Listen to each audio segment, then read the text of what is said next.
தலைவர் ஐயா வரதராசன் அவர்களே, இந்த நிகழ்ச்சிக்கு வருகை இருந்திருக்கிற பேராசிரியர் பெருமக்களே, மாணவ செல்வங்களே, திண்டுக்கல்லில் இருந்து நமக்கு கீழே இருக்கக்கூடிய திருவள்ளுவர் படிமம் போல ஏறத்தாழ 20 ஆண்டுகள் திருவள்ளுவர் சிலையை திண்டுக்கல்லில் நிறுவுவதற்காக அரும்பாடுபட்டு அதில் பல இன்னல்களை ஏற்று இறுதியாக நிறுவி வென்றிருக்கிற நம்முடைய திருவள்ளுவர் மன்றத்தினுடைய தலைவரும் திண்டுக்கல் தமிழ் இயக்க செயல்பாட்டாளருமாகிய ஐயா கடராமன் அவர்களே, வருகை இருக்கிற அவருடன் வருகை இருக்கிற தோழர்களே, சான்றோர்களே, உங்கள் அனைவருக்கும் வணக்கம். முதுகலை தமிழ் படிக்கக்கூடிய மாணவர்களுக்கு இடையில் பாவலரேறு ஐயா பெருஞ்சித்தனார் அவர் குறித்து உரையாடுவது பிற இடங்களிலெல்லாம் உரையாடுவதை விட எனக்கு மகிழ்ச்சியை தரக்கூடியதாக இருக்கிறது. குறிப்பாக நீங்கள்லாம் தமிழ் மாணவர்கள், முதுகலை தமிழ் மாணவர்கள், தமிழ் தொடர்பாக என்னென்னலாம் கடந்த காலங்களில் இயங்கிக் கொண்டிருந்தார்கள், இலக்கிய வெளிப்பாடுகள் எல்லாம் என்னென்னலாம் நடந்தது என்பது குறித்தெல்லாம் மற்றவரை காட்டிலும் நீங்கள் கூடுதலாக தெரிந்து வைத்திருப்பவர்கள். அதனால் பாவலரேறு குறித்து நீங்கள் கூடுதலாக தெரிய வேண்டும் என்கிற நோக்கத்தோடு இந்த நிகழ்ச்சியை நகர்த்த வேண்டும் என்கிற விருப்பத்தோடு நாம் இதில் வந்து கலந்து கொண்டிருக்கிறோம். எங்களை காட்டிலும் இந்த நிகழ்ச்சி நடத்துவதனுடைய சிறப்பை மிக அதிகப்படியாக உணர்ந்து, அதுவும் இந்த நிகர்நிலை பல்கலைக்கழகத்தில் இப்படியான ஒரு நிகழ்வு நடத்த முடியுமா அப்படிங்கிற ஒரு சூழலில் நம்முடைய ஆனந்தகுமார் ஐயா அவர்கள் இதை நடத்துகிற ஒரு பெரும் சிறப்பை மிகவும் மகிழ்ச்சியோடும் நன்றியோடும் இப்படியான அரிய தமிழ் உணர்வாளர்கள் தான் நம்முடைய தமிழை காத்து வருகிறார்கள். அதனால் அவருக்கு மிகுந்த நன்றி. முதுகலை மாணவர்கள், தமிழ் மாணவர்கள் என்கிற போது எனக்கும் ரொம்ப ஆர்வமாக இருக்கிறது அவர்களோடு உரையாடுவதற்கு. குறிப்பாக பாவலரேனுடைய படைப்புகள், அவர் ஒரு சிறந்த பாவலர். பாவலர்னா நம்ம புலவர் அப்படின்னு தெரிந்து வைத்திருக்கிறவர் மட்டுமல்ல, பாவன்மை சார்ந்தவர். இப்போ கழக கால இலக்கியங்களோடு ஒப்பிட்டு அறியக்கூடிய அளவில் திறம் பெற்றவர். புறநானூறு அதனுடைய திறம் வந்து நமக்கு தெரியும், தமிழ் மாணவர்களாக இருக்கக்கூடிய உங்களுக்கு யாவரேனும் தெரியும். அந்த படைப்பு நிலையில திறம் பெற்றவர் ஒருவர். தன்னுடைய 9ஆம் அகவையிலேயே பொய்யாக்கனின்னு ஒரு காவியத்தை எழுதுறார். பாவியம் காவியம்னு நம்ம புரிந்து வச்சிருக்கிறோம். அந்த அடிப்படையில் ஒரு காவியத்தை தன்னுடைய 9ஆம் அகவையிலேயே எழுதினவர். மிக ஆழ்ந்த புலமை பெற்றவராக, தமிழ் இலக்கிய ஈடுபாடு உடையவராக, இந்த சமூகத்தில் நடக்கக்கூடிய அவலங்களை பார்த்து மிக வருந்தி அது குறித்தான மாற்றங்களை செய்ய வேண்டும் என்கிற நோக்கத்தோடு ஈடுபட தொடங்கியவர். சிறு அகவையிலேயே பெரியாருடைய கூட்டங்களுக்கெல்லாம் போகிறார். பொதுவுடைமை கட்சி சார்ந்த அன்றைய தலைவர்களுடைய கூட்டங்கள்லாம் போய் பார்க்கிறார். அதனால அவர்களோட ஈடுபாடு கொண்டு அவரும் கருப்பு சட்டை அணிந்து கொள்கிறார், சிவப்பு சட்டை அணிந்து கொள்கிறார். தொடக்க இளம் பிள்ளையாக இருக்கிற பொழுது அதன் பிறகு பாவேந்தர் பாரதிதாசனாருடைய பாடல்கள் அதிகமாக ஈடுபாடு கொண்டு அவர் அந்த பாவேந்தர் தன்னுடைய பாட்டை மதிப்பீடு செய்து தர வேண்டும் என்பதற்காக ரொம்ப ஈடுபாடோடு அவரை பார்க்க போகிறார். இப்படி அவருடைய வாழ்க்கை தொடங்குகிறது. உங்களுக்கு நமக்கெல்லாம் இன்றைக்கு ஏற்பட்டிருக்கிற ஒரு எளிய சூழல் அன்றைக்கு இல்லை. சேலம் மாவட்டத்தில் ஒரு பின்தங்கிய சிற்றூர்னா இன்னைக்கு நம்ம நினைக்கிற மாதிரி இல்லை. பேருந்துகள் கூட போய் வர முடியாத ஒரு சிற்றூர். அங்கேருந்து பேருந்துக்கு வந்து ஏறணும்னா ஒரு 5 கல் தொலைவு, 5 கிலோமீட்டர் நடந்து வரணும். அப்போதான் ஒரு பேருந்தை வந்து பிடிக்கலாம். அப்படியான ஒரு வாழ்க்கை உள்ள ஒரு சிற்றூர் பகுதி. சமுத்திரம்னு ஒரு ஊர். அதில் ஒரு எளிய குடும்பத்தில் பிறந்து படிக்கிறதுல மிக ஆர்வம் கொண்டு அதன் பிறகு சேலத்தில் வந்து தொடக்க பள்ளிகளை எல்லாம் படித்து வளர்ந்தவர். அவருடைய தந்தையார் வந்து ஒரு காவல் நிலையத்தில் ஒரு காவலாளர். அப்படி ஒரு எளிய வாழ்க்கையில அவர் மெதுவா படித்து இந்த தமிழ் இலக்கிய ஈடுபாட்டோடு வளர்ந்தவர். பள்ளி காலத்துல பொன்னம்பலனார்னு அவருக்கு ஒரு ஆசிரியர். கல்லூரி காலத்துல கல்லூரி வந்து இப்ப போல புகுமோ இன்னும் நீங்க உங்களுக்கு எல்லாம் முந்தைய காலத்துல உண்டு. அதாவது பியூசின்னு சொல்லுவாங்க. அதுக்கு முன்னால இன்டர்மீடியட்னு ஒரு இருந்தது, இடைநிலை கல்வி. இப்ப மேல்நிலை பள்ளின்னு சொல்லுகிற போது அந்த +2 இருக்குது, அதுக்கு வந்து அன்றைக்கு வந்து இடைநிலை கல்வி இன்டர்மீடியட்னு சொல்லியிருந்தாங்க. அந்த கல்வி காலம் தான் கல்லூரி காலம். அந்த காலத்துல அவருக்கு ஆசிரியராக வாய்க்க பெற்றவர் தேவநேய பாவாணர், ஒரு மொழியியல் அறிஞர். மொழியியல் அறிஞர்னா மொழின்னா முதல் நமக்கு என்னன்னு அடிப்படையா தெரிகிற பொழுதுதான் அது தொடர்பான அறிஞர்னா எப்படி இருப்பாங்க அப்படிங்கிறது நமக்கு தெரியும். மொழி என்பது ஒரு கருத்தை வெளிப்படுத்தக்கூடிய ஒரு கருவி அப்படின்னு சொல்லுவது பொதுப்படையான ஒரு சொல் தான். ஆனா ஒரு மொழிக்குள்ளாக எல்லாமே இருக்கிறது. ஒரு மொழிக்குள்ளாக வரலாறு இருக்கிறது, மொழிக்குள்ள வாழ்க்கை முறை இருக்கிறது, மொழிக்குள்ளாக பண்பாடு இருக்குது, அரசியல் இருக்கிறது. எல்லாமே மொழியினுடைய வெளிப்பாட்டில் இருக்கும். நம்ம இயல்பா தெரிஞ்சு வச்சிருக்கலாம். நம்ம சாலையில நடந்து போகிற பொழுது கீழே தட்டுப்படுகிற மண் இருக்குல்ல, மண்ணா என்ன அப்படிங்கிறத நம்ம உணர்வோம். ஆனா அதனுடைய உட்பொருளை நம்ம அறிந்திருக்கிறதுக்கு வாய்ப்பு குறைவு. தமிழ் வந்து எல்லா சொற்களும் பொருள் குறித்தனவேன்னு தொல்காப்பியத்துல சொல்லுகிறபடி எல்லா சொல்லுக்குமே பொருள் இருக்குது. வேற எந்த மொழியிலையும் அப்படியான பொருள் உள்ள ஒரு சொல் இயற்கையாக தோன்றுகிறபடி அமையல. ஆனா தமிழ் வந்து அது போல இயற்கையான தோற்றத்திற்குரிய தொடக்க கால மாந்தன் வந்து பழகிய சொல்லாடல்ல உயிர்த்த மொழி அது. அதுல தோன்றதுனால்தான் அது அந்த இயற்கை பொருளோடு இணைந்திருக்கிறது. மண் அப்படின்னா செயற்கைன்னு பொருள், மண் சேர்ந்திருப்பது. மண் அல், நமக்கு அல்ல என்பது எதிர்நிலை சொல்லுன்னு தெரியும். அந்த எதிர்நிலை சொல்லுடைய வினை எச்சம், அதனுடைய சேர்க்கை மண் அல் மணல் அப்படின்னு ஒரு சேர்ந்து அல்லாத கடற்பரப்புல அல்லது ஆற்று படுகையில் இருக்கக்கூடிய மணல் வந்து அதுக்கு மணல், அது சேர்ந்து இருக்க, இது சேர்க்கை. மண் என்கிற ஒன்று சேர்க்கையில் இருக்கக்கூடிய உணர்வு தான் மனம், திருமணம் அப்படின்றது சேர்ந்து வாழக்கூடிய தன்மையுடையது. இப்படியான இயற்கை வெளிப்பாடுல எல்லா சொல்லுக்கும் ஆழ்ந்த பொருள் இருப்பதை அந்த பொருளினுடைய சொல்லினுடைய வேர்களை கண்டு வெளிப்படுத்துவதுதான் சொல் ஆராய்ச்சி. அந்த சொல்லாராய்ச்சி எல்லா மொழிகள்லையும் செய்ய முடியாது. அதனுடைய மூத்த மொழிகள்ல தான் அந்த மொழி தோன்றி வளர்ந்த வாழ்க்கை சூழல், காலச்சூழல் இதோடு பொருத்தி தான் செய்ய முடியும். தமிழ் என்கிற சொல்லுக்கே என்ன பொருள், தமிழ்னா என்ன அப்படின்னா பலரும் பல பொருள்களை சொல்றாங்க. அதுக்கு தேவநேய பாவாணர் சொன்ன மொழி என்னன்னா நமக்கு தெரியும், 12 தேசங்கள்ல உலவி வந்த மொழி, மொழிபெயர் தேயங்கள் அப்படின்னு நம்ம தொல்காப்பியத்திலையும் பார்க்கிறோம்.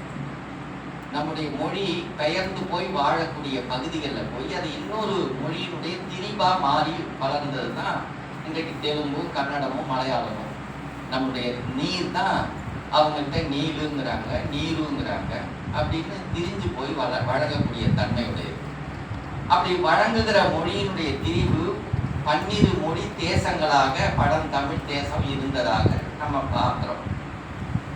அந்த மொழி தேசங்கள்ல வந்து இவற்றுக்கெல்லாம் தமிழ் தாய்மொழியாகும்.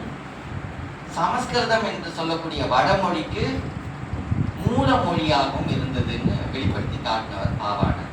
அவருடைய ஆய்விலிருந்து அவரை பின்பற்றி தான் பாவலரேறு தெரிஞ்சிருந்தார். மொழியியல் பற்றியான கூறுகள்ல அவரை வெளிக்காட்ட வேண்டும், அவருடைய அறிவுகள் எல்லாம் வெளிக்காட்ட வேண்டும்னு தென்மொழின்னு ஒரு இதழ தொடங்குறார். கெஞ்சுவதில்லை பிறர்வால் அவர் கேட்டினுக்கும் அஞ்சுவதில்லை, மொழியையும் நாட்டையும் ஆளாமல் துஞ்சுவதில்லை. எனவே தமிழர் நூல் எழுந்தால் எஞ்சுவதில்லை, உலகில் எவரும் எதிர் நின்றே அப்படின்னு ஒரு தன்னுடைய கொள்கை, வாழ்க்கை கொள்கையை நோக்கமாக வைத்து ஒரு இதழ் நடத்துறார். தென்மொழின்னு ஒரு இதழ் நடத்துறார்.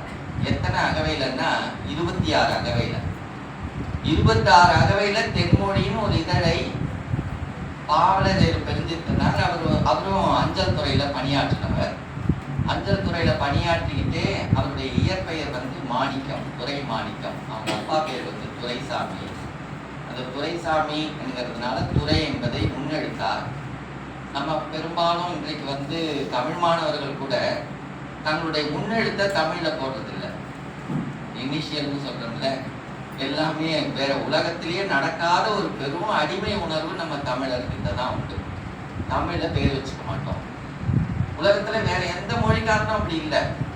ஒரு சீனாக்காரனை எப்படி அடையாளப்படுத்துறோம்னா, அவன் பார்த்து தான் அடையாளப்படுத்தணும்னு இல்லை, அவங்களுடைய மொழி பார்த்து தெரிஞ்சுக்கும் போதே அவர் சீனன்னு தெரிஞ்சுக்க முடியும். சீன மொழியில தான் பேர் வச்சிருப்பார். ஒரு ஜப்பான்காரர் ஜப்பான் மொழியில தான் பேர் வச்சிருப்பார். பிரெஞ்சுக்காரர் வந்து ஆங்கில மொழியில பேர் வைக்க மாட்டாங்க. நம்ம எல்லா மொழிக்காரர்களும் அப்படியான பதிவு வச்சிருக்கிறாங்க. நம்ம மட்டும்தான், தமிழர்கள் மட்டும்தான், இன்னும் குறிப்பா தமிழை தவிர பிற மொழிகள்ல பேர் வச்சுக்கிறதுல அவ்வளோ நாட்டம். நண்பர்களை கூட என்ன நண்பா அப்படின்னு பேசுற வழக்கம், என்ன தம்பி என்ன அண்ணான்னு பேசுற வழக்கத்தெல்லாம் இழந்துட்டு என்ன ஜி அப்படின்னு பேசுற வழக்கத்துக்கு வந்துட்டோம். அப்படி நமக்கு ஒரு ஈடுபாடு, இன்னொன்னு பார்த்தா உடனே மயங்கி போற ஒரு ஈடுபாடு. இது ஈடுபாடுன்னு சொல்றதை விட ஒரு அடிமை உணர்வுன்னு கூட சொல்லலாம். ஏன் இப்படியான ஒரு தமிழ் பேர் இல்லாத பெயரை சூட்டி கொள்ளுகிற ஒரு அடிமை உணர்வு? நம்ம பேருக்கு என்ன பொருள்னாலும் நமக்கு தெரியுமா? கேசவன்னு சில பேர் வச்சிருப்பாங்க. கேசவன்னா என்ன பொருள்னு நமக்கு தெரியறதில்லை. கேசவன்னா முடி. கேசவர்த்தினி ஆயில்னு விற்பாங்க கடையில், இந்த முடியை வளர்க்குற என்ன. கேசவன்னு பேர் வச்சிருக்கிற பொழுது என்ன கேசவா அப்படின்னா அதை நமக்கு ஒன்றும் தெரியாம கேட்டுக்கிறோம். அதையே தமிழ் படுத்தி பேசி பாருங்க, என்னடா மயிரா அப்படின்னா அது எப்படியோ அப்ப மட்டும் தமிழ்ல சொல்லுகிற பொழுது நமக்கு அதனுடைய பொருள் நல்லா புரியுது, அதை இழிவா கருதுறோம். நமக்கு ஒரு ஆணுடைய பேரை சொல்லும் போது இப்படி நகைப்பா இருக்கும் போது, பெண்கள் பேர்லயும் அப்படி நகைப்பா இருக்கக்கூடிய பேர்லாம் இருக்குது, சொன்னா வருத்தமா இருக்கும். அப்படி நிறைய பேர்கள் நம்ம எரியாம வச்சிருக்கிறோம். சுனித்குமார் சட்டர்ஜின்னு ஒருத்தர் இருந்தார், அவர் மொழியியல் அறிஞர். அவர் பேரை பாவாணர் அடையாளப்படுத்துகிற போது சுனித்குமார்னு சொல்ல மாட்டார். நித்துனா நித்தியம், நிலையான. சூனா நல்ல, குமரன் குமார்னா குமரன், நிலையான நற்குமரன் அப்படின்னு பேரு அப்படின்னு அவரை தமிழ் படுத்தி சொல்லுவார். அதுபோல தமிழ் படுத்தி வைக்க வேண்டுங்கிற உணர்வு நம்மள்கிட்ட இல்லை. முன்னெழுத்தை தமிழில் போட்டுக்கொள்கிற உணர்வு இல்லை. இன்னைக்கு கீழே வந்து திருவள்ளுவர் சிலை வடிவத்துல ஒரு கல்லை பதிச்சிருக்கிறாங்க ஐயா. எல்லாமே தமிழ்ல, ஒரு ஆங்கில சொல்லும் இல்லை, ஆங்கில எழுத்தும் இல்லை. ரொம்ப மகிழ்ச்சியா இருந்தது. திருவள்ளுவர் ஆண்டு போட்டு அந்த ஆண்டு முறைகளெல்லாம் கூட எவ்வளவு ஆழ்ந்த அறிவுடையவர்களா தமிழர்கள் வாழ்ந்துருக்கிறாங்க நமக்கு தெரியல. அந்த அறிவை நாம் இன்றைக்கு கண்டறியல. கீழடி நம்ம அறிந்திருக்கிறோம், இன்னைக்கு தெரியுது. 5000 ஆண்டுகளுக்கு முந்தைய பழமையுடையது. 5000 ஆண்டுக்கு முன்னாடியே உலகத்துல வேற யாரும் கண்டறியாத போது இரும்பை கண்டறிஞ்சிருக்கிறாங்க தமிழ. எளிய செய்தி இல்ல. இரும்பை கண்டறியதுன்னா ஏதோ இரும்பு தோண்டுனா கீழே இரும்பா அப்படியே வந்து நிக்கல. அந்த மூலத்திலிருந்து அதை பிரித்து எடுத்து காய்ச்சி வகைப்படுத்தினாதான் இரும்பாகும். எத்தனை பாகையில வெப்பப்படுத்தினா அது இரும்பாகும்னா 1000 பாகை, 1000 டிகிரி செல்சியஸ்ல வெப்பப்படுத்தினீங்கன்னா தான். இன்னைக்கு அந்த 1000 பாகையில வெப்பப்படுத்துறதுக்கு எல்லா கருவிகளும் இருக்குது. நீங்க அந்த காலத்துல 5000 ஆண்டுகளுக்கு முந்தி வெறும் மரக்கட்டைகளை போட்டு எரிச்சு அதுல வெப்பப்படுத்தி அதுல இரும்பை பிரிச்சு, உலகத்துல வேற எந்த இன மக்களும் அப்படி செய்யாத நிலையில தமிழர்கள் செய்திருக்கிறாங்கன்னா எவ்வளவு பெரிய சிறப்பு நினைச்சு பார்க்க முடியுமா? அழகன் குளம்னு ஒரு ஊர் இருக்குது, எங்க முகவை மாவட்டத்துக்கு பக்கத்துல, ராமநாதபுரத்துக்கு பக்கத்துல. ஒவ்வொன்று சொல்லும் போதும் அதுக்கு ஒரு நிறைய விளக்கம் சொல்லணும். ஏன் முகவை மாவட்டம் அப்படின்லாம் பேர் இருக்குது. நம்ம பெயர்கள், ஊர் பெயர்கள் கூட மயிலாடுதுறைன்னு பேரு, அதை மாயூரம்னு சொல்றோம். மயில் ஆடுகிற துறை. மயில் என்பதை சமஸ்கிருதத்துல மயூர்னு அவங்க குறிப்பிடுறாங்க. அந்த மயூரம்னு வந்து மாயவரம்னு ஆன பிறகு நம்ம மாயவரத்துக்கு மாறிட்டோம், மயிலாடுதுறையை விட்டுட்டோம். அது போல எல்லாம் விருத்தாச்சலம். நீங்க தொடர்வண்டியில போனீங்கன்னா இந்த வண்டி எங்கெங்கெல்லாம் நிற்கும்னு பார்த்தா விருத்தாச்சலம் அப்படின்னு சொல்லுவோம். என்ன அது தமிழ் பேரே இல்லை. அது விருத்தாசலம்ங்கிறதுக்கு என்ன, அது ஒரு முதுமலை, பழமலை அப்படின்னு பேர். ஒரு பழமலை பகுதி அது. அது ஜலம்னா விருத்தாச்சல, அச்சல அப்படின்னு மலை. விருத்தம்னா பழமை, பழைய மலை. எல்லா பொருளும் பொருள் குறித்தனவேன்னு சொன்னதெல்லாம் நம்ம இழந்து போனோம். தமிழ் மாணவர்கள் அதை கண்டறியாம வேற யார் கண்டறிய முடியும்? அந்த அழகன் குளம் என்பதுல ஒரு நங்கூரம், கல்லால செய்யப்பட்ட நங்கூரம், உலகத்துல வேற எங்கேயுமே கிடைக்கல. நல்லா புரிஞ்சுக்கணும், உலகத்துல நங்கூரத்தை 2000 ஆண்டுகளுக்கு முன்பு எங்கேயுமே கண்டறியல, இங்க கண்டறிஞ்சிருக்கிறாங்க. அந்த 2000 ஆண்டுகளுக்கு முன்னாடி நங்கூரத்தை அவன் பயன்படுத்திருக்கிறான்னா அவன் எப்படி வாழ்ந்திருப்பான்? கடலோடியா வாழ்ந்திருப்பான். கடலோடும் கால்கள் நெடுந்தே, கடலோடா கால்கள் நெடுந்தே, கடலோடும் நாவாயும் ஓடா நிலத்து, திருக்குறள் சொல்லுது. கடல்ல ஓடக்கூடிய நாவா இருக்குதே அது நிலத்துல ஓடாது. நிலத்துல ஓடக்கூடிய தேர் இருக்குதே அது எங்க போகாது? கடல்ல போகாது. இது அதனுடைய பொருள் என்ன காரணத்தினால அந்த குறள் இருக்குதுங்கிறத அப்புறம் பார்க்கலாம். ஆனா இப்படியான வாழ்க்கை முறை அன்றைக்கு இருந்ததுங்கிறத அந்த குறள் காட்டுது. கடல்ல நாவாய் ஓடிட்டு இருந்தது. கடல் ஓடிகளாக அவன் வாழ்ந்திருக்கிறான். கடல் ஓடினா என்ன? 3000 ஆண்டுகளுக்கு முன்னாடி கடல்ல போய் வணிகம் செஞ்சிருக்கிறான். கரியோடு பெயரும்னு நமக்கு புறநானூறும் நம்முடைய தொகை நூல்கள் சொல்லுது. நிறைய இடங்கள்ல பதிவாயிருக்குது. இவன் நாவாயில போனான். நாவாய்ங்கிறதுக்கே பல சொற்கள், ஏறத்தாழ 20க்கு மேற்பட்ட சொற்கள்லாம் இருக்குது. நாவாய், தெப்பம், இதெல்லாம் நிறைய சொற்கள் இருக்குது. இப்ப இது போல கடல்ல ஓடுறான்னா அவன் எப்படி இருக்கணும் கொஞ்சம் நம்ம நினைச்சு பார்ப்போம். இங்க இருந்து அவன் கிரேக்கத்துக்கு போய் வணிகம் செஞ்சிருக்கிறான். இன்னைக்கு போல வணிகம் செய்யறதுக்கு அல்லது கப்பல்ல போகும்போது எல்லா கருவிகளும், திசை கருவிகளும் காட்டுற மாதிரியான கணிப்பொறி வகைப்பாடெல்லாம் அன்னைக்கு இல்லை. வெறும் பாய் மரத்தை வச்சுக்கிட்டு போயிருப்பான். அப்படி போகும்பொழுது 6 மாதம், 3 மாதத்துக்கு மேல 6 மாதம் கடல்லையே ஓடி இருக்கணும், கடல்லையே பயணம் செஞ்சிருக்கணும். அப்படி கடல்லையே பயணம் செய்யும் போது என்னென்ன இடர்கள்ல 6 மாதத்துல ஏற்பட்டிருக்கும் எல்லாம் நினைச்சு பாருங்க. முதல், குடி தண்ணீர் வேணும். கடல்லையே போகும்போது படகு அல்லது கப்பல் நாவாயில போறான்னா அவனுக்கு தண்ணீர் வேணும்ல, உணவு வேணும், நோய் வந்தா மருத்துவம் வேணும், திசை தெரியணும், எல்லாவற்றுக்கும் மேல திசை தெரியணும். நீங்க கடல்ல யாராவது போயிருந்தீங்கன்னா தெரியும், 2 கிலோமீட்டர் போனீங்கன்னா, 2 கல் போயிருந்தீங்கன்னா முற்றிலும் முழுக்க தண்ணியா இருக்கும். எது எங்கன்னே தெரியாது. எப்படி திசை அறிவீங்க? நம்மளே இன்னைக்கே ஒரு சுற்றுப்புறத்துக்கு போயிட்டு அங்க போய் விட்டுட்டு இது எது திசைன்னு இரவு நேரத்துல கேட்டா நமக்கு தெரியாது. ஆனா 6 மாதங்கள் திசை அறிந்து அவன் போயிருக்கிறான்னா எப்படி போயிருக்க முடியும்? அந்த அறிவை இவன் பெற்றிருந்தான்.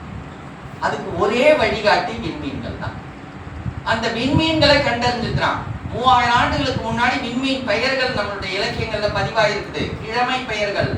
கிழமையும் மாதமும் ஏதோ செயற்கையா இன்றைக்கு வந்துட்டல. ஆங்கிலேயர்கள் கண்டறியல. அவர்கள் வகுத்த இந்த கிரிகோரியன் நாள்காட்டி அமைப்பு இருக்குது. அதுல 10 மாதங்கள் தான் நமக்கு தெரிஞ்சிருக்கும். ஜூலியஸ் சீசருக்காக ஜூலையும், அகஸ்டஸ் சீசருக்காக ஆகஸ்டும் இணைக்கப்பட்டதாக பின்னாடி தான் இணைக்கப்பட்டது. ஆனா இவன் கண்டறிந்து மாதங்களை வகைப்படுத்திருக்கிறான். விண்மீன்கள் பெயர், கோள் எது, விண்மீன் எதுன்னு நமக்கு இன்னைக்கு தெரியுமா? நம்மளாம் முதுகலை மாணவர்கள், இன்னும் முனைவர் பட்ட மாணவர்களும் உண்டு. ஒரு இருட்டுல போய் நம்மளை விட்டுட்டு எதெல்லாம் கோள்கள், எதெல்லாம் விண்மீன்னு கேட்டா தெரியுமா? ஆனா 3000 ஆண்டுகளுக்கு முன்னாடி அவன் கண்டறிஞ்சிருக்கிறானே, வெறுங்கண்ணுல எந்த தொலைநோக்கியும் இல்லாம. ஞாயிறு ஒரு கோள், கதிரவன் தான். திங்கள் அது ஒரு துணைக்கோள், நம்முடைய நிலவு. செவ்வாய் சிவப்பா இருக்கிறதுனால செவ்வாய்னு பேர் வச்சிருக்கிறான் பாருங்க. 2000 ஆண்டுகளுக்கு முன்னாடி அறிவு சார்ந்ததா அறிவன்னு பேர் வச்சான். பின்னாடி அந்த புத்தி சார்ந்ததா புதன்னு மாத்திட்டாங்க சம்ஸ்கிருதத்துல. வியாழன், வியலன் கிளவி, அகல பொருட்டே தொல்காப்பியத்தினுடைய முறைப்பா சொல்லுது. வியல்னா, வீணா பெரியது. எது வியப்பா இருக்கும்? ரொம்ப வியப்புங்க. நம்ம தான் சொல்றதே இல்லை. அதுக்கு பாதி நம்ம ஆங்கிலத்துல தானே பழகிறோம். ரொம்ப எல்லா சொல்லும் எனக்கு ஆங்கிலம் டக்குன்னு வரல. ஆனா உங்களுக்கு அதுதான் வர மாதிரி பழகிட்டீங்க. ஒண்ணு இல்லை, பழக்கம்தான். எப்படி ஜி பழகணுமோ அது போல ஆங்கிலமும் பழகிட்டது. வியப்பா இருக்கிறது எது? எது பெரியதாகவோ ரொம்ப மலைக்க தகுந்ததாகவோ இருக்கிறதோ அதெல்லாம் பெரியது. வியப்பு, வியப்பை தரக்கூடியது. அந்த வி விலகி அகலப்பொருட்டு அப்படின்னு தொல்காப்பியர் சொல்றது போல வியாழன் அப்படின்னா பெரிய கோள்னு 3000 ஆண்டுகளுக்கு முன்னாடி கண்டறிஞ்சிருக்கிறான். ஆனா 200 ஆண்டுகளுக்கு முன்னாடி கண்டறிந்த ஆங்கிலேயர்களுடைய அல்லது ஐரோப்பியர்களுடைய வான்வெளியை தான் சிறப்பா நம்ம ஏற்றுக்கிறோம். அப்ப நமக்கு எது இல்லை? நம்முடைய அறிவை கண்டறிந்து படிக்க கூட நம்ம இல்லை. நம்முடைய அறிவு இந்த அளவுக்கு சிறப்பு வாய்ந்ததுன்னு கூட நமக்கு தெரியல. அப்ப மாத பெயர்கள், கிழமை, இந்த கிழமை பெயர்கள் எல்லாம் தமிழினுடைய கோள்கள். இந்த விண்மீன்கள் பெயர்கள் எல்லாம் மாத பெயர்கள். சுரவம், கும்பம், மீனம், மேழம். இன்னைக்கும் கேரளாவில் நம்முடைய பழந்தமிழ் வாழ்க்கை முறையில் இருக்கக்கூடிய சேர நாட்டுல மாத பெயர்கள் எடுத்து பார்த்தீங்கன்னா சுரவம், கும்பம், மீனம் அப்படின்னு வகைப்படுத்திக்கிறாங்க. சுறா, சுறா மீன் போன்ற அமைப்புடையதுனால அதுக்கு சுரவம்னு பேரு. அந்த சுறா போல அந்த விண்மீன் கூட்டம் மேல இருக்கும் அந்த வகை. அப்ப எப்படி அதே வகை இருக்குது? எல்லா விண்மீனும் இடம் மாறும். இன்னைக்கு வரக்கூடிய கதிரவன் 3 மாதம் கழிச்சு பார்த்தீங்கன்னா இந்த சரியா நேர்ல வர்றது கொஞ்சம் தள்ளி வரும். இன்னும் ஒரு 3 மாதம் கழிச்சு பார்த்தீங்கன்னா இந்த பக்கம் வரும். ஆனா இந்த விண்மீன்கள் இடம் மாறாது. இந்த சுறா விண்மீன் இருக்குதே அது இடம் மாறாது, அப்படியே இருக்கும். அதே மாதிரி கும்ப விண்மீன் குடம் மாதிரி இருக்குதே அது மாறாது. இத வானியல் தெரிந்து மிக தேர்ந்த நிலையில இருக்கக்கூடிய இன்றைய சூழலை இவங்க கண்டறியும் போது 3000 ஆண்டுகளுக்கு முன்னாடி இவன் கண்டறிஞ்சு இந்த மாதத்துல, இந்த சுரவ மாதத்துல சுறா விண்மீன்ல கதிரவன் வந்து இணையக்கூடிய அந்த மாதத்துல சுரவம் அப்படின்னு பேர் வச்சிருக்கிறான்னா, அப்படி ஒரு வாழ்க்கை முறை வச்சிருக்கிறான்னா இவன் எவ்வளவு பெரிய கடல் அறிவு உள்ளவன். இந்த கடல் அறிவு வடமொழியிலையோ வேற எந்த மொழியிலுமே கிடையாது, சமஸ்கிருதத்துல கிடையாது. தமிழர்கள் தான் அந்த கடல் அறிவை பெற்றவர்களா இருக்கிறாங்க. இந்த அறிவு சார்ந்த ஒரு பெரிய பரப்பினுடைய வாழ்க்கை முறை கொண்டவர்களா தமிழர்கள் இருந்திருக்கிறாங்கிறத அறிவோடு இணைத்து புரிந்து கொள்ளுகிற அந்த தமிழ் தான் மொழி ஆய்வு செய்ய முடியும். அந்த மொழி ஆய்வை தான் பாவாணர் செஞ்சார். அந்த அறிவையெல்லாம் வெளிக்கொண்டு வந்து காட்டுகிற ஒரு பெரிய பணியை தான் பாவலரேறு. அவர் இயல்பாகவே ஒரு தமிழ் ஈடுபாடும் இலக்கிய ஈடுபாடும் கொண்டதுனால அந்த இலக்கிய படைப்புகள் செஞ்சிருக்கிறார். பல இலக்கிய நூல்கள் எழுதியிருக்கிறார். பொய்யாக்கனி, ஐயைன்னு ஒரு பாவியம், அதுபோல பாவியங்களுடைய கொத்து, பாவிய கொத்து, என் சுவை என்பது இப்படிலாம் எழுதியிருக்கிறார். கட்டுரைகள், தனித்தமிழ் இயக்கத்தின் தோற்றமும் வளர்ச்சியும் ஒரு நூல் எழுதியிருக்கார். இலக்கிய துறையில் தமிழ் வளர்ச்சிக்குரிய ஆக்க பணிகள் என்னென்ன அப்படின்னு எழுதியிருக்கிறார். நிறைய நூல்கள் அவருடைய நூல்கள். அவர் வந்து 1995ஆம் ஆண்டு மறைந்து போகிறாங்க. அதுக்கு இடைப்பட்ட காலம் 1933, 63 அகவை தான் வாழ்ந்திருக்கிறார். ஆனா எழுதி குவித்தது பல ஆயிரக்கணக்கான தனி பாடல்கள், 70க்கு மேற்பட்ட தனி நூல்கள். இதையெல்லாம் தொகுத்து தான் இந்த 16 தொகுப்பை 2 ஆண்டுகள் பெரும் முயற்சி எடுத்து செய்தோம். அவருடைய தனி மடல்கள், அவருடைய படைப்புகள், இது எல்லாத்தையும் தொகுத்தது. இந்த பெரும் இது உட்கார்ந்து மட்டும் எழுதிட்டு இருக்கல. நம்முடைய ஐயாலாம் குறிப்பிட்டது போல அவர் மிகச்சிறந்த போராளி. 1965 நல்லா நினைச்சு பாருங்க, 1933 பிறக்கிறார். 1959 26 அகவையில தென்மொழி இதழ தொடங்குறார். 65 அதன் பிறகு 33 34ஆம் அகவையில அவர் பணி செஞ்சுக்கிட்டு இருந்த அந்த அஞ்சல் துறை பணியை இழந்து போறார். ஏன்னா இந்திய எதிர்ப்பு போராட்டம், இந்திய எதிர்ப்பு போராட்டத்தில் சிறைப்படுறாரு. சிறைப்பட்டதன் பிறகு சிறையினுடைய வாழ்க்கையினால அவருடைய பணி போயிடுது. பணி போன பிறகு நாங்கள்லாம் 6 பிள்ளைகள். எங்களை எப்படி தேற்றி வளர்ப்பாரு. வீட்டில் குடிக்கிறதுக்கு கஞ்சி கூட இல்லாத வாழ்க்கை. அந்த நெருக்கடியான வாழ்க்கையில வேலை இல்லாத சூழல்ல, மிக நெருக்கடியான சூழல்ல அகல் விளக்க வச்சுக்கிட்டு எழுதுனது தான் இதெல்லாம். மிக கொடுமையான வாழ்க்கை சூழல்ல 65 சிறைக்கு போறாரு.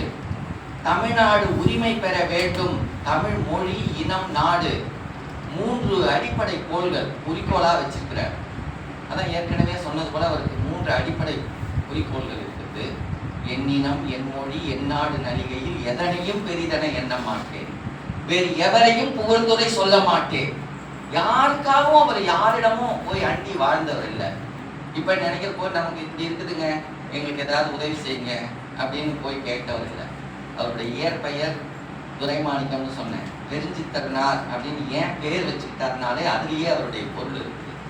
பெருஞ்சித்திரன் அப்படின்னு ஒரு கடக கால புலவர், அவரும் அரசனை அண்டி வாழ்ந்தவர் இல்லை. தனக்குன்னு எது இடர் வந்தாலும் போய் யாரிடமும் கேட்காதவர்.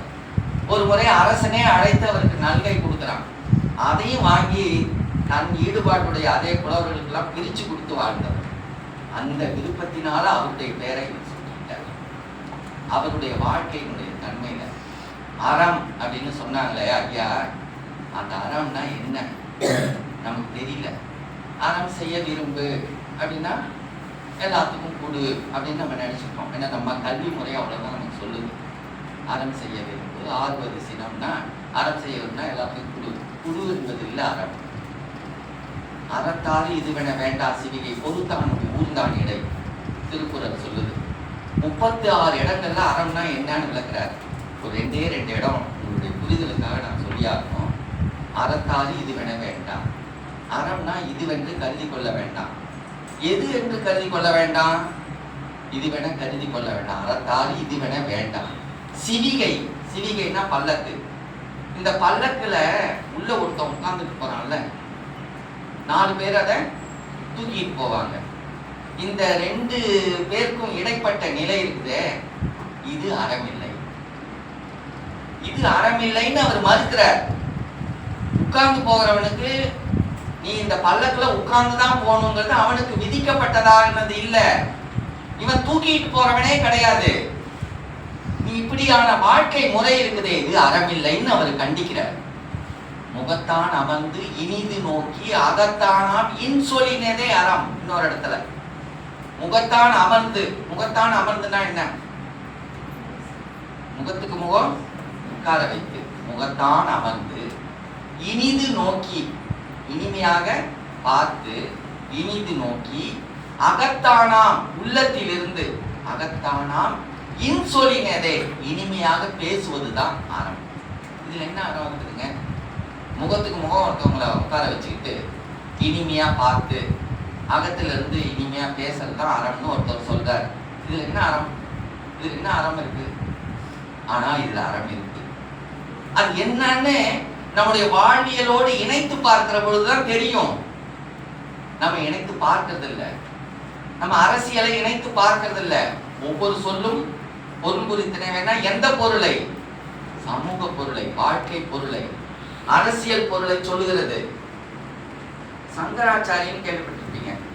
சங்கராச்சாரி சங்கரமடத்தில் இருக்கிற அப்துல் கலாம்னு ஒருத்தர் பெரிய குடியரசுத் தலைவரா, இந்தியாவுடைய முதல் குடிமகனா இருந்தவர். அவர் போய் சங்கராச்சாரிய பார்க்க போறார். பார்க்க போனப்ப சங்கராச்சாரி ஒரு 2 அடி மேல இருக்கக்கூடிய ஒரு இருக்கையில உட்கார்ந்துட்டு அந்த அப்துல் கலாமை கீழே உட்கார வச்சு பார்த்தார். ஏன்? இந்தியாவுடைய முதல் குடிமகன் அவரு. அப்படி கீழே வச்சு பார்க்கலாமா? அப்படியான வாழ்க்கை நடைமுறை உள்ள சமூகமாக இந்த சமூகம்.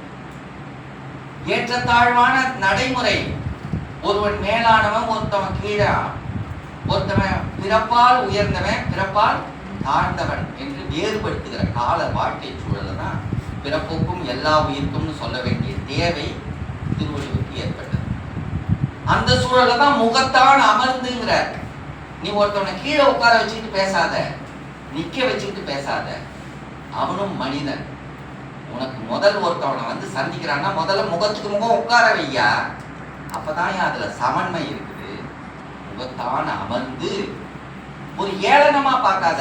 யாரா அவன், பெரியவனா அவன், அப்படி பார்க்காத, அப்படி பேசாத. இனிது நோக்கி இனிமையா பாரு. இனிமையா யாரை பார்ப்போம்? நண்பர்களை பார்த்தா பார்ப்போம். பகைக்கிற ஒருவரை போய் இனிமையா பார்ப்போமா? அல்லது நாம் மாந்த உணர்வு இல்லாம, மனித உணர்வு இல்லாம ஒருவரை இழிவானவராக கருதக்கூடிய ஒருவர் அப்படி இனிமையா பார்ப்பாரா?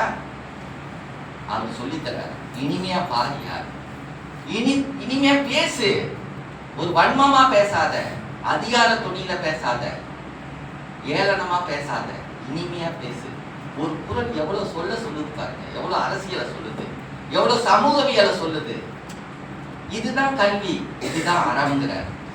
முகத்தான் அமர்ந்து இனிது நோக்கி அகத்தானாம் இன் சொல்லினதே அறம். இப்படி 36 இடங்கள்லையும் நீங்க பார்த்தீங்கன்னா ஒவ்வொரு குறள்லையும் அறத்தை பற்றியான பல்வேறு விளக்கம்.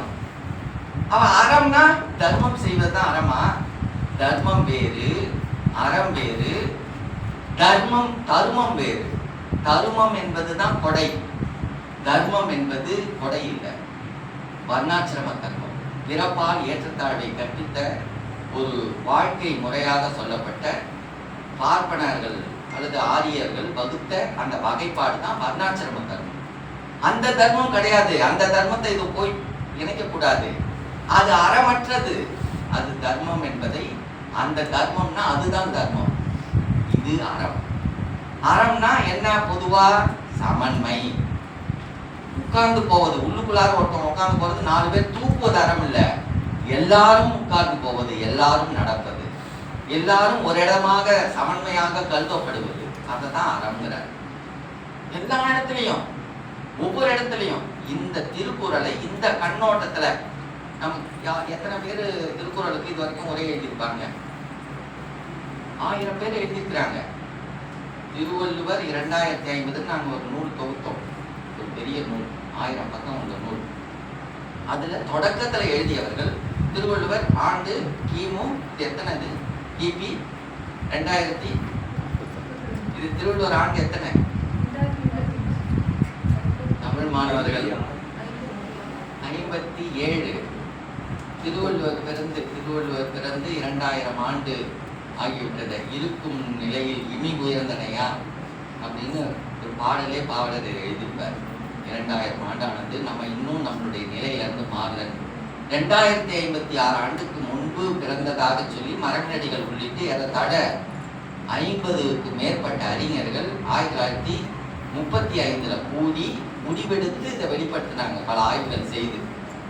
இந்த திருவள்ளுவர் ஆண்டு கணக்குக்கு பிறகு இன்னைக்கு நம்ம நினைச்சு பாருங்க, இவ்வளவு காலத்துக்கு பிறகு, இந்த திருவள்ளுவர் ஆண்டுக்கு பிறகு, அதுக்கு எழுதப்பட்ட 2056 பிறகு 11 நூற்றாண்டுக்கு பிறகு 13ஆம் நூற்றாண்டுல பிறந்தவர் தான் பரிமேலழகர். அவர் எழுதின உரை அதைத்தான் இன்னைக்கு பின்பற்றி பலரும் எழுதுறாங்க. ஆனா பரிமேலழகருக்கு முந்தி 9 பேர் எழுதியிருக்கிறாங்க. 10ஆவதா தான் பரிமேலழகர் எழுதுறாரு. தருமர் எழுதியிருக்கிறாரு, மணக்குடவர் எழுதியிருக்கிறாரு, அது போல 10 பேர் எழுதியிருக்கிறாங்க. அந்த 10 பேரும் 10 சமய கண்ணோட்டங்கள் எழுதுறாங்க. புத்த சமயத்தை சார்ந்து, சமண சமயத்தை சார்ந்து. இவர் ஒரு வைதிகர். யாரு? பரிமேலழகர். அதனால அந்த வைதிக கருத்தோட தான் அந்த உரை எழுதுறாரு. அந்த கருத்தை ஆழ்ந்து அதிலேயே பிணைத்திருக்கிறார் திருக்குறளை. அதை ஒட்டி எழுதப்பட்டது இல்லாம இதெல்லாம் அந்த கருத்துடையதாக இல்லைன்னு வெளிப்படுத்தினவர் பாவலர். திருக்குறளுக்கு மெய்ப்பொருள் உரை அப்படின்னு ஒரு உரை எழுதுகிறார். அந்த 16 தொகுப்புகளுக்குள்ளார எல்லாமே இருக்கு. நீங்க உங்களுடைய முதுகலைக்கு முன்பு முடிக்கிறதுக்கு முந்தி ஒரு முறையாவது அதை திருப்பிடும். சும்மா என்னென்னலாம் எழுதியிருக்காங்க பாருங்க. திருக்குறள் மெய்ப்பொருள் உரை. திருக்குறளை அந்த மெய்யான பொருளோடு படிக்கலன்னா அது என்னவா மாறும்? தவறான கருத்து போகும். அப்படியான வாழ்க்கை இடர்களோட இருந்து அவர்கள் கண்டறிந்ததுனால தான் சமூகத்தினுடைய அவலங்களை எல்லாம் அதுக்குள்ளார கொண்டு வந்து இந்த அவலங்கள்லாம் இருக்கக்கூடாது என்கிற நோக்கத்துல தமிழ் மொழியை, தமிழ் இனத்தை, தமிழ் நாட்டை இந்த அடக்குமுறைகளுக்கெல்லாம் அல்லாத ஒரு உரிமை உடைய தன்மையில நம்ம மாற்றணும் என்பதற்காக போராடி வாழ்ந்தவர்கள். அந்த போராட்டத்தின் காரணமாக 65 சிறை போனது, 72 சிறை போனது, அதன் பிறகு எல்லா அடக்குமுறை சட்டங்களுக்குள்ளாரையும் சிறை போனது. அப்படியான வாழ்க்கையில அவர் வாழ்ந்தவர். அவர் இறுதியா தடாவில் சிறை போறார். அவர் தடாவில் சிறைப்படுத்தும் போது என்னையும் சேர்த்து சிறைப்படும் ஒரு தந்தையும் மகனும் சேர்ந்து ஒரு அடக்குமுறை சட்டத்தினால சிறைப்பட்டது தமிழ்நாட்டு வரலாற்றில் நாங்கள் இருவர். அது ஒரு பெரிய வரலாற்று குறிப்பு. ஐயா பழ நெடுமாறன் அவர்களும் சேர்ந்து ஈழச்சிக்கல் மேலோங்கி இருந்த நேரம் அதுக்கு ஆதரவு தெரிவித்தோன்றதுக்காக இதெல்லாம் பல்வேறு நெருக்கடி. அதனால வெறும் எழுத்தாளரா மட்டுமே இல்லை, அவரு மிக பெரும் படைப்பாளியாக இருந்த பொழுது கூட பல பணியாளராகவும் இந்த தமிழ் இனத்தை எப்படியேனும் இத்தமிழகத்தை முப்படி உயர்த்திடல் வேண்டும், என் மூச்சு அதற்கு உதவிடல் வேண்டும் அப்படின்னு பாடல் எழுதினாங்க. அவருடைய பாடல் வரிகள்லாம் ஓட்டமான பாடல். தென்மொழின்னு இதழ் நடத்தின போல என் மொழியை என் இனத்தை என் நிலத்தை மாற்றானிடம் விட்டு விட்டு சோம்பி விட உள்ளம் இசையே எடுத்தெறியும் காசுக்கு இது கைகள் பிசையே அப்படின்னு எழுதுறாரு. எண்ணற்ற வரி பாடல்கள், கொஞ்சம் நெஞ்ச பாடல்ல. தமிழே எனக்கு உயிர் மலர்ச்சிங்கிற தமிழை பற்றியான ஒரு பெருமிதத்தினால இல்ல, தமிழ் உண்மையான அந்த வாழ்க்கை ஒரு அறிவு வாழ்க்கையாக வாழ்ந்து வந்திருக்கிறது. அதை நாம் மீட்டு இந்த தமிழினத்துக்கு காட்ட வேண்டும் என்பதற்காக தென்மொழி இதோட ஆசிரிய உரை, நம்ம தலையங்கம்னு சொல்றோமே, தலையங்கம் அங்கம்ங்கிறது தமிழ் இல்லை, அந்த ஆசிரிய உரை, ஆசிரியரால் எழுதப்படுகிற உரை, அதான் ஆசிரிய உரை. அந்த ஆசிரிய உரையில 1959 95 வரைக்கும் எழுதப்பட்ட கட்டுரைகளே ஏறத்தாழ பல ஆயிரக்கணக்கான கட்டுரைகள் துறைவாரியா, அதெல்லாம் துறைவாரியா பிரித்து நாங்கள் வகைப்படுத்தி அதில் வெளியிட்டுக்கிறோம். இனம் தொடர்பா, மொழி தொடர்பா, வரலாறு தொடர்பா, அரசியல் தொடர்பா, பொருளியல் தொடர்பா. ஆனால் அந்த பார்வையோடு ஒவ்வொரு அறிஞர்களையும் நம்ம பார்த்து பழகணும், செய்திகளை தெரிந்து கொள்ள வேண்டும். அந்த பார்வைக்கு இந்த நூல்கள் உங்களுக்கு பயன்படும். எண்ணற்ற செய்திகள் சொல்லலாம், எழுத்தெடுப்புலேயே ஒரு திணிப்பாக இருக்கக்கூடாது. நீங்களும் அந்த விருப்பத்தோடு அதை படிக்கணும், அதை பழகணும் என்பதற்காகத்தான் இந்த சுருக்கமான செய்திகளை சொல்லி முடிக்கிறேன். ஆனால் நம்ம எல்லாவற்றையும் கூடுதலாக தெரிந்து கொள்ள வேண்டும். ஒரு செய்தியை ஆழமாக தெரிந்து கொள்ளாமல் நுனிக்குள் மேய்ந்தோம்னு வச்சுக்கோங்க.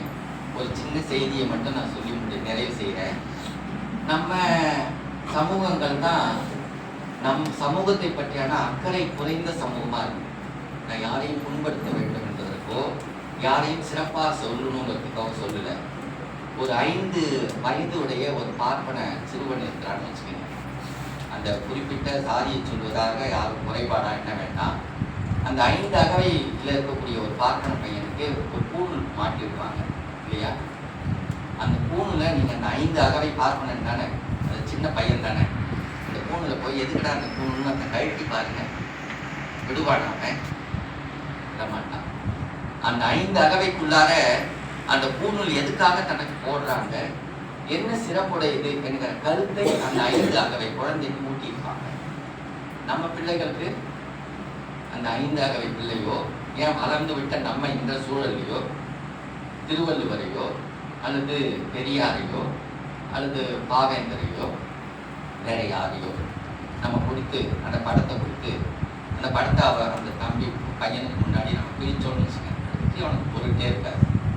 ஆனால் விஜய் படத்தை கொண்டு வந்து காட்டி அவனுக்கு பிரிச்சோன்னு வச்சுக்கோங்க, துடிச்சு போவான். அப்போ இவனுடைய அறிவு எதை சார்ந்திருக்குது? நம்ம பிள்ளைகள் கற்றுக்கொள்வது எதை? நம் சமூக அறிவை கற்றுக்கொள்கிறோமா? நடிகர்கள், நான் விஜய்க்கு ஒரு குறிப்பிட்ட நடிகரை சொன்னதுக்காக எனக்கு வேண்டாம், யாரை பற்றிய நடிகர்கள் மேல நமக்கு ஒரு ஈர்ப்பு, அவ்வளவுதான் நம்முடைய அறிவு.